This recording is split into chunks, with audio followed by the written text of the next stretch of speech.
Alright, appreciate it. You know what, they give me a really young belt. And it means it might go well. I got 7. Yeah. This is rough. I got 7. Yeah. Don't take one away. Like it. Nice one. Oh! Holy. He's so good. That was clean. Was that a 2-3-2? Holy Rumors fly fast in the fight game, but this one, it exploded. Word got out that Paddy Pimblett might be fighting Justin Gaethje at UFC 319. Just imagine 2 lightning bolts racing toward each other.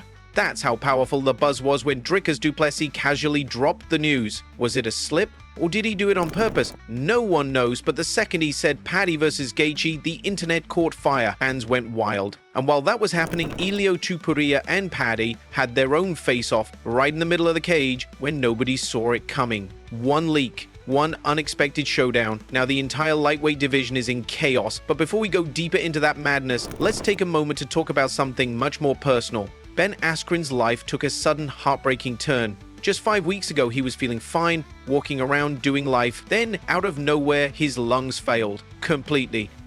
He was rushed onto a transplant list. His wife Amy shared the emotional update online. You could hear the disbelief in her words, mixed with gratitude. A stranger's family gave Ben new lungs, a second chance at life. Amy called it exactly that, a gift. She said it felt surreal how life could flip upside down in just over a month. Doctors replaced both his lungs. Now every breath Ben takes carries someone else's life in it. Recovery won't be easy. He'll need to take meds forever to stop his body from rejecting the organs. But Amy's holding on, saying she can't wait for Ben to wake up fully and tell the world himself. People used to cheer for his funky wrestling. Now they cheer for every step he takes down a hospital hallway. It's a powerful reminder. Fighters might seem unbreakable inside the cage, but life's hardest fights often happen far from the spotlight. Last week, I kind of thought, man, I've had the same vehicle since 2018, driving Raptors over and over. Daniel Cormier, hey DC, he always seems chill on commentary, right? But even a 2-division champ can have real-world stuff hit him hard. After UFC 317, DC flew home to San Jose. He walked into the airport garage, ready to drive off in his brand new truck. He'd only had it for 4 days. Key in hand, he kept pressing the button. Nothing, no sound, no lights, nothing. He got staff to check the plates, and that's when they told him someone had stolen his truck. They took it while he was working in Vegas. DC filmed a short clip on his phone, and you can hear it, that disbelief in his voice turning into frustration. He thanked the cops for helping out fast, but yeah, it hit hard. It was a raw moment. So I changed the car. I thought, okay, it'd be cool to get a different vehicle. I get back from UFC 317. I'm going up and down looking for my car. Granted, I've had this car for 4 days. When I leave to go to work, I'm pressing the key, everything. It showed something real. Fame doesn't protect you from everyday crap. Fans started sharing clips of DC tossing heavyweights around, joking that the thief better hope the cops get to him first. And speaking of fan favorites, Alex Pereira knows how to win over hearts both inside and outside the cage. Walking through a hallway at the arena, a teenager ran up to him and asked if they could spar. Alex didn't wave him off, he smiled. He crouched down, playfully grabbed the kid's ankle like he was going for a takedown. It was lighthearted, just a quick sweep. The kid landed softly, laughing. Alex raised his arms like he just won a fight. Cameras caught it all. That clip spread like wildfire. People loved seeing that side of him.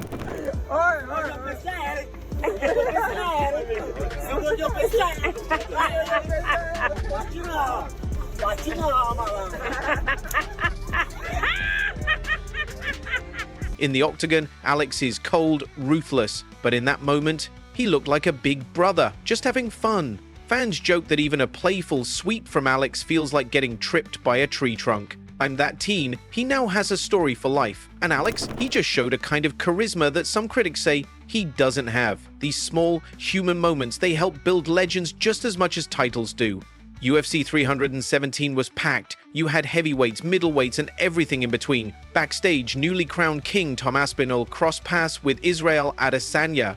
Izzy, after the wild year he's had, gave Tom some advice straight from the heart. He told Tom that even though the belt might have changed hands recently, he should act like every win now is a title defense. Why? Because thinking like a champ keeps you sharp, keeps your standards high. Tom listened, wide-eyed, hearing advice from someone who held that goal for so long. That hits different.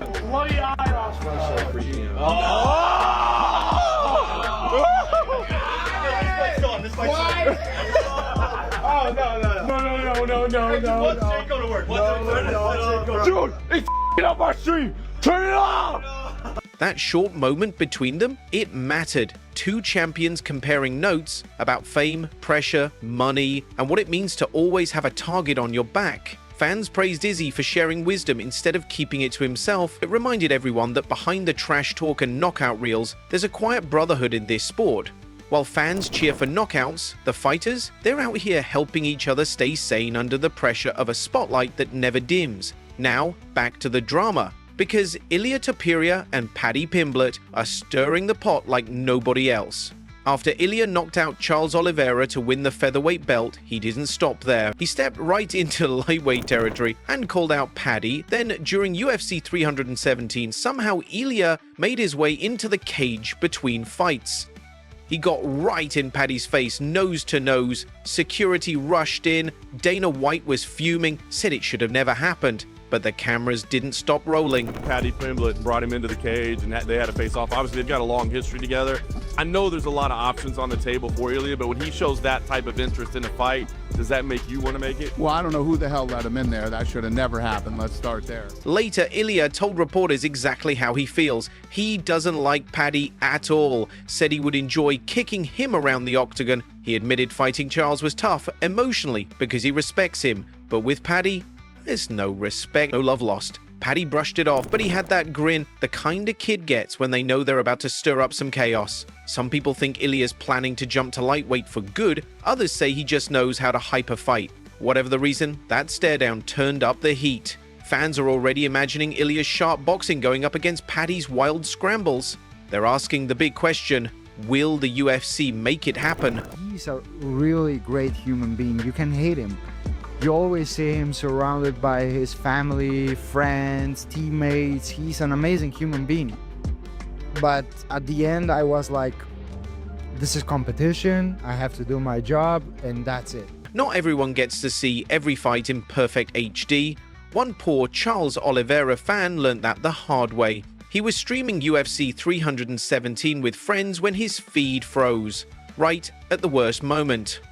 Seconds before Charles hit the mat, the screen froze. You could hear the whole group groan. And then when the stream came back, it was over, done. They started yelling, "What did we miss? Where's the replay?"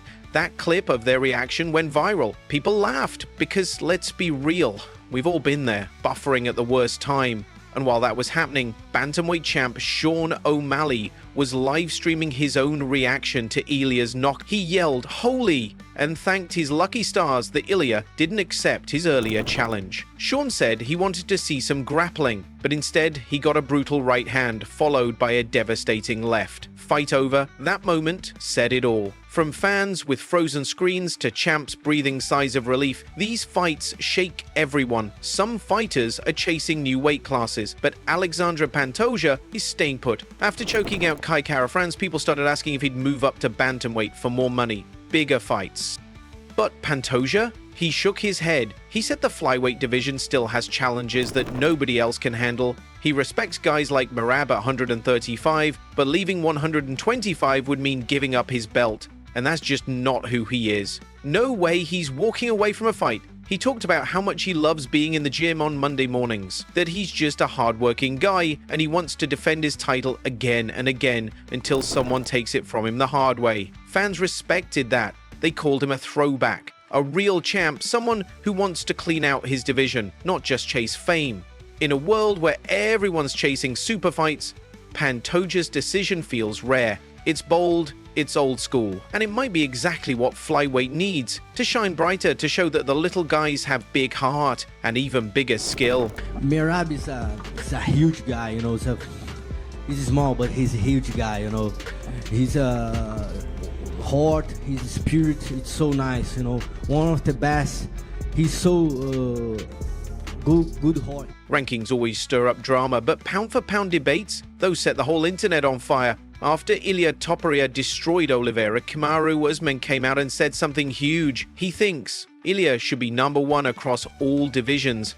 Why? Because Ilia looked flawless, on the ground, on the feet. He passed guard like it was nothing, then ended the fight with clean, brutal punches. People remembered when Alex Pereira climbed the rankings fast. But Usman said Ilia's path is different. The competition he beat, top tier. At the same time, Dana White stood his ground. He still backs Jon Jones as #1. Even though Jon has been teasing retirement online, Dana said, plain and simple, if he had to rank fighters, Jon would still sit at the top. Jon saw that clip and reposted it with just 3 words. That's awesome, and a wink. This whole back and forth reminded everyone, greatness is personal. Some fans look at who's hot right now, others honor a legacy built over years. And that debate, that's what keeps fans talking deep into the night. Then there's Sean Strickland. He never stays out of the headlines, and this week he gave everyone 2 more reasons to talk. First, during filming for The Ultimate Fighter, he was cornering his teammate Miles Hunsinger. Miles lost and got submitted by Luis Hernandez. But then Luis taunted Sean, stuck out his tongue, threw out some curses. Sean, he lost it. Sean Strickland made headlines twice. First, during The Ultimate Fighter, he jumped the fence with Chris Curtis after an opponent taunted him. Fists flew before officials broke it up. Sean later said he had to defend himself and blamed the Athletic Commission for not stepping in. Then, just days later, he posted a video wrestling 300-pound NFL lineman Dylan Fairchild. Despite the size, Dylan hit a clean ankle pick and took Sean down. The two laughed it off, but fans turned it into a test of Sean's takedown defense. The wild brawl and the friendly wrestle, classic Strickland, hot-headed, unpredictable, and always ready.